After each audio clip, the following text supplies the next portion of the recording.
बात करेंगे आज एक और आईपीओ के बारे में जिसका नाम है अनुपम रसायन। तो आज की वीडियो में हम बात करने वाले हैं इस कंपनी के बारे में कि कंपनी क्या बिजनेस करती है, कौन सी इंडस्ट्री के अंदर ही कंपनी ऑपरेट करती आई है और कंपनी के फाइनेंशियल्स कैसे दिखते हैं, ताकि आपको एक सही आइडिया लग सके कि क्या आपको इस आईपीओ के अंदर इन्वेस्ट करना चाहिए या नहीं इन्वेस्ट करना चाहिए। मैं जगदीप सिंह आपका स्वागत करता हूं ग्रो यूट्यूब चैनल में। अगर आपने अभी तक ग्रो के चैनल को सब्सक्राइब नहीं किया तो सबसे पहले ग्रो के चैनल को सब्सक्राइब कर लें ताकि आप हमारी किसी भी इंपॉर्टेंट वीडियो को मिस ना करें।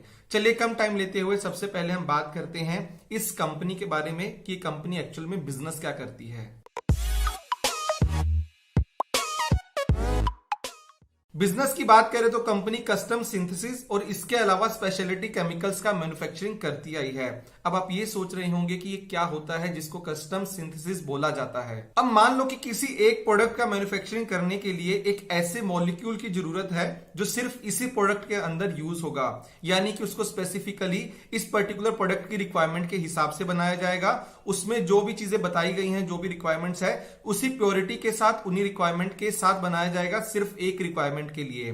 तो इसको बोला जाता है कस्टम सिंथेसिस, जहां पे अलग अलग कंपनीज अपने हिसाब से अपने मॉलिक्यूल का मैन्युफैक्चरिंग करवाती है, जहां पे ये कंपनी पिक्चर के अंदर आती है। वहीं पे इसके बाद अगर मैं स्पेशलिटी केमिकल की बात करूं तो company agrochemical, fertilisers, construction chemicals जैसे अलग अलग केमिकल सेगमेंट के अंदर अपने स्पेशलिटी केमिकल्स का मैन्युफैक्चरिंग करती आई है। कंपनी के बिजनेस वर्टिकल्स की बात करते हैं तो यहाँ पे कंपनी के दो बिजनेस वर्टिकल्स हैं, लाइफ साइंसेस एंड इसके अलावा अदर स्पेशलिटी केमिकल्स। अगर हम लाइफ साइंसेस की बात करते हैं तो यहाँ पे कंपनी अलग अलग तरीके के चीजों को मैन्युफैक्चर करती आई है, जहां पे अगर मैं कुछ नाम आपको बताता हूं तो एग्रोकेमिकल्स, फर्टिलाइजर्स, कॉस्मेटिक प्रोडक्ट्स, उन सारों का मैन्युफैक्चरिंग इस पर्टिकुलर बिजनेस यूनिट के अंदर किया जाता है। इंटरेस्टिंग फैक्ट यह है कि ये बिजनेस यूनिट इनके टोटल रेवेन्यू के अंदर 93% का कंट्रीब्यूशन करती आई है। इसके अलावा अगर हम इस बिजनेस यूनिट के अंदर भी क्रॉप प्रोटेक्शन सेगमेंट को देखें, यानी कि जहां पे एग्रोकेमिकल्स या फर्टिलाइजर्स को बनाया जाता है, वो टोटल रेवेन्यू के अंदर 71% का कंट्रीब्यूशन करते आए हैं।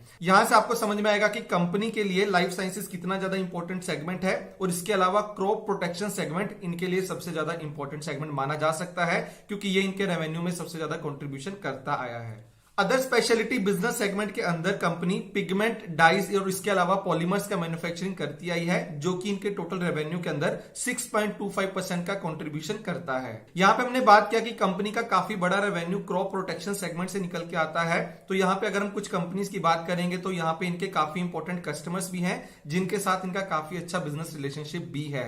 वहां पे कुछ नाम है सिजेंटा, सुमिमोटो और इसके अलावा यूपीएल। तो ये सब कंपनीज हैं जो इनसे अपने प्रोडक्ट्स लेती हैं ताकि अपने एंड प्रोडक्ट्स को मैन्युफैक्चर करके कस्टमर्स तक लेके जा सकें। दोस्तों, कंपनी के अपने कस्टमर्स के साथ बिजनेस रिलेशनशिप इतने अच्छे हैं कि पिछले 10 सालों से ये कई कस्टमर्स के लिए काफी सारे प्रोडक्ट्स मैन्युफैक्चर करते आए हैं, यानी कि लॉन्ग टर्म रिलेशनशिप बिल्ड करते हैं अपने कस्टमर्स के साथ। अगर हम कंपनी के कस्टमर्स की बात करें तो कंपनी के पास 53 डोमेस्टिक कस्टमर्स हैं, इसके अलावा 17 इंटरनेशनल कस्टमर्स हैं, जिनको ये अपने प्रोडक्ट्स बना के एक्सपोर्ट भी करते आए हैं पिछले कुछ टाइम के अंदर। ये तो बात हुई कंपनी के बिजनेस की। अब हम बात करते हैं कि कंपनी आने वाले टाइम में कहां कहां पे फोकस करना चाहती है, यानी कि कंपनी के फोकस एरियाज क्या होंगे आने वाले टाइम में। सबसे पहला, कंपनी कस्टम सिंथेसिस के ऊपर आने वाले टाइम में और ज्यादा फोकस करना चाहती है। यहाँ पे और ज्यादा इनोवेशन लाना चाहती है ताकि कस्टमर्स की डिमांड को और अच्छे तरीके से फुलफिल कर सके। सेकेंडली, कंपनी चाहती है कि आने वाले टाइम में अपने प्रोडक्ट पोर्टफोलियो को और ज्यादा एक्सपेंड कर सके, कुछ ऐसे प्रोडक्ट्स को ऐड कर सके जहां पे इनको आने वाले टाइम में सिग्निफिकेंट ग्रोथ मिल सके। थर्डली, कंपनी बताती है कि आने वाले टाइम में ये अपनी कॉस्ट रिडक्शन के लिए अलग अलग तरीके अपनाने चाहते हैं ताकि कॉस्ट के अंदर अपनी एक अच्छी एफिशिएंसी ला सकें। तो कंपनी के बिजनेस के बाद अब हम बात करते हैं इंडस्ट्री के बारे में, जिस इंडस्ट्री के अंदर अनुपम रसायन ऑपरेट करती आई है। जैसे कि मैंने आपको बताया था कि कंपनी स्पेशलिटी केमिकल इंडस्ट्री के अंदर ऑपरेट करती है, तो हम यहाँ पे बात करने वाले हैं पूरी स्पेशलिटी केमिकल इंडस्ट्री के बारे में।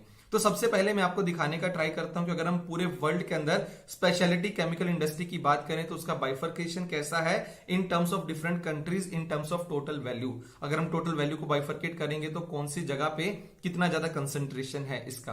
तो चलिए मैं लेके चलता हूं आपको अपनी स्क्रीन के ऊपर। तो जैसे कि मेरी स्क्रीन पे देख सकते हैं, ये पाई चार्ट आपको बताता है global speciality chemical market by geography 2019 का वैल्यू, जब इसका वैल्यू $725 बिलियन हुआ करता था। अगर हम इसके ब्रेकअप की बात करते हैं तो टोटल में से 45% यानी कि सबसे बड़ा शेयर एशिया पैसिफिक के पास है। इसके अलावा नॉर्थ अमेरिका के पास 21%, यूरोप के पास 23% और रेस्ट ऑफ द वर्ल्ड के पास 12%। तो यहां से आपको समझ में आएगा कि एशिया पैसिफिक इस पूरी इंडस्ट्री के लिए कितना ज्यादा इंपॉर्टेंट है, जहां पे बहुत ज्यादा मैन्युफैक्चरिंग किया जाता है इस पूरे सेक्टर की चीजों का और उसको बाकी वर्ल्ड के अंदर एक्सपोर्ट किया जाता है। अब स्पेशलिटी केमिकल का हमने ओवरऑल वैल्यू तो देख लिया। अब आप ये भी जानना चाहते होंगे कि पूरे स्पेशलिटी केमिकल की अगर हम पूरे वर्ल्ड की बात करते हैं तो वहां पे कौन कौन से केमिकल्स हैं जिनका मार्केट सबसे बड़ा है पूरे स्पेशलिटी केमिकल सेगमेंट के अंदर। चलिए उसके लिए मैं आपको लेके चलता हूं अपनी स्क्रीन के ऊपर। तो जैसे कि आप यहां पे देख सकते हैं, यहां पे 2015 से लेके 2019 के बीच में ग्लोबल स्पेशलिटी केमिकल मार्केट के अंदर 5.4% का कंपाउंडिंग ग्रोथ देखा गया था और 2019 से लेके 2024 तक यहां पे 5.5% का कंपाउंडिंग ग्रोथ एक्सपेक्ट किया जा रहा है। अगर मैं यहाँ पे 2019 की बात करता हूं तो पूरे मार्केट के अंदर सबसे बड़ा शेयर एग्रोकेमिकल्स का है जो कि 121 यूएस बिलियन डॉलर्स का है। इसके बाद आते हैं फर्टिलाइजर्स, उसके बाद आते हैं water treatment chemicals, dyes and pigments, home care ingredients, construction chemicals, textile chemicals, flavours and fragrances ingredients और इसके अलावा पर्सनल केयर इंग्रेडिएंट्स। तो यहां से आपको समझ में आएगा कि जो सबसे बड़ा कंट्रीब्यूशन करता है पूरे स्पेशलिटी केमिकल मार्केट के अंदर जो कि एग्रोकेमिकल्स है, जिसके अंदर ये कंपनी अपना बिजनेस रन करती आई है। और अगर हम 2024 के एक्सपेक्टेशन की बात भी करते हैं तो उस टाइम पे भी एग्रोकेमिकल्स का शेयर सबसे बड़ा रहेगा, जब इनका शेयर 121 बिलियन यूएस डॉलर से बढ़ के 159 बिलियन यूएस डॉलर्स हो जाएगा। दोस्तों पूरे वर्ल्ड के अंदर तो स्पेशलिटी केमिकल के अंदर 5.5% के सीएजीआर ग्रोथ को एक्सपेक्ट किया जा रहा है, लेकिन अगर मैं एफ&एस की रिपोर्ट की बात करता हूं तो इंडिया में एक्सपेक्ट किया जा रहा है कि आने वाले टाइम में 10 to 11% का कंपाउंडिंग ग्रोथ होगा केमिकल इंडस्ट्री के अंदर। तो ये पूरे वर्ल्ड से ज्यादा ग्रोथ इंडिया के अंदर क्यों होगा? तो दोस्तों सबसे पहला जो कंसेंट्रेशन है एशिया पैसिफिक के अंदर, जहां से इंडिया को एक एज मिलता है, और दूसरा स्पेशलिटी केमिकल्स का जो चाइना के अंदर काफी बड़ा मैन्युफैक्चरिंग किया जाता था, वहां पे स्ट्रिंजेंट इन्वायरमेंटल नॉर्म्स लाए गए हैं, जिसकी वजह से काफी सारा प्रोडक्शन इंडिया के अंदर शिफ्ट भी हुआ है। तो जिसकी वजह से एक्सपेक्ट किया जा रहा है कि इंडिया के स्पेशलिटी केमिकल सेगमेंट के अंदर 10% से ज्यादा का कंपाउंडिंग ग्रोथ देखा जा सकता है। इसके अलावा दोस्तों कस्टम सिंथेसिस इंडस्ट्री की बात की जाए तो यहाँ पे माना जा रहा है कि इंडिया के अंदर यहाँ पे भी 12% के आसपास का कंपाउंडिंग ग्रोथ देखा जा सकता है, क्योंकि ये पूरे सेक्टर के अंदर एक अच्छा ग्रोथ देखने को मिला है और चूंकि इसका यूज एंड प्रोडक्ट्स के अंदर किया जाता है, जिसकी वजह से यहाँ पे आने वाले टाइम में डिमांड देखी जा सकती है। चलिए इसके बाद अब बात करते हैं कंपनी के रेवेन्यू एंड प्रॉफिट की, कि पिछले कुछ सालों के अंदर कंपनी ने रेवेन्यू और प्रॉफिट के टर्म्स में कैसा परफॉर्म किया है, जिसके लिए मैं आपको लेके चलता हूं अपनी स्क्रीन के ऊपर। जैसे कि आप यहां पे देख सकते हैं, अगर मैं मार्च 2018 की बात करता हूं तो कंपनी का टोटल रेवेन्यू 349 करोड़ था, जहां से कंपनी ने 40 करोड़ का प्रॉफिट बनाया था। उसके बाद 2019 के अंदर कंपनी का रेवेन्यू बढ़ के 520 करोड़ हो जाता है और कंपनी का प्रॉफिट 40 करोड़ से बढ़ के 50 करोड़ हो जाता है। और 2020 के अंदर कंपनी 52 करोड़ का प्रॉफिट बनाती है, तो 539 करोड़ का टोटल रेवेन्यू अर्न करती है। और वहां पे अगर हम 2020 की बात करें दिसंबर तक, तो अभी तक कंपनी ने 563 करोड़ का रेवेन्यू बनाया है, जो अभी तक पिछले किसी भी साल से बहुत ज्यादा है। और वहीं पे कंपनी ने अभी तक 48 करोड़ का प्रॉफिट बुक कर लिया है। तो अगर हम यहाँ पे रेवेन्यू और प्रॉफिट के ट्रेंड को समझते हैं तो पिछले कुछ टाइम के अंदर कंपनी ने लगातार ग्रोथ किया है in terms of their revenue and also in terms of their profit.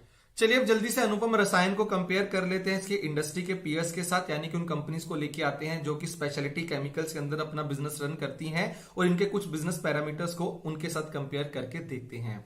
तो दोस्तों जैसे कि आप मेरी स्क्रीन में देख सकते हैं, यहाँ पे अनुपम रसायन है और यहाँ पे हमने बाकी कंपनीज को लिया है, जैसे कि Chemcon speciality chemical, Tata chemical, दीपक नाइट्रेट, पीआई इंडस्ट्रीज, और यहाँ पे हमने अलग अलग पैरामीटर्स को कंपेयर करने का ट्राई भी किया है। तो सबसे पहले मैं बात करता हूं प्राइस टू अर्निंग रेशो की, कि अनुपम रसायन अपने आप को लिस्ट करना चाहता है at a price to earning ratio of 72। अगर हम यहाँ पे पूरे कॉलम से कंपेयर कर लेते हैं तो अनुपम रसायन का अगर हम लिस्टिंग प्राइस की बात करें तो सबसे बड़ा पीई रेशो है। इससे पहले पीआई इंडस्ट्रीज का 51 का पीई रेशो था, और वहीं पे कैमकॉन स्पेशलिटी केमिकल्स जिसका थोड़ा टाइम पहले ही आईपीओ आया था, वो आज के टाइम में 32 के पीई पे ट्रेड करती आई है।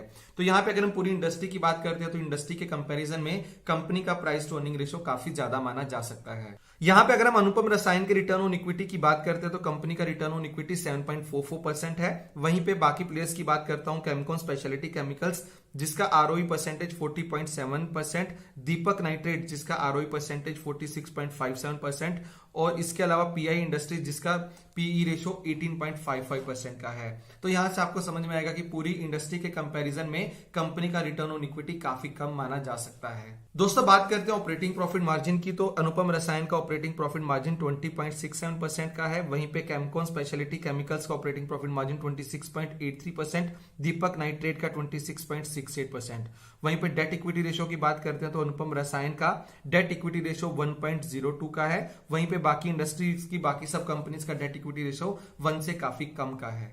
तो दोस्तों ये थी हमारी आज की वीडियो जहां पे हम बात करना चाहते थे अनुपम रसायन आईपीओ के बारे में। आज की वीडियो में हमने आपको इंडस्ट्री के बारे में बताया, कंपनी के बिजनेस के बारे में बताया और कुछ फाइनेंशियल्स के बारे में बताया और इसको कंपेयर करने का ट्राई किया इसके पीयर्स के साथ। मैं उम्मीद करता हूं कि आपको आज की वीडियो अच्छी लगी होगी। अगर आपको आज की वीडियो अच्छी लगी तो वीडियो को लाइक करें। अगर आपने अभी तक ग्रो के चैनल को सब्सक्राइब नहीं किया तो जल्दी से ग्रो के चैनल को सब्सक्राइब करें ताकि आप हमारी किसी भी इंपॉर्टेंट वीडियो को मिस ना करें। Happy investing. सारी वीडियोस एजुकेशनल पर्पस के लिए लेके आते हैं। हम कहीं पे भी किसी भी स्टॉक को बाय या सेल करने का बिल्कुल भी रिकमेंडेशन नहीं देते। तो किसी भी स्टॉक में इन्वेस्ट करने से पहले अपनी एक अच्छी रिसर्च करें, उसके बाद एक लॉन्ग टर्म के लिए इन्वेस्टमेंट करें।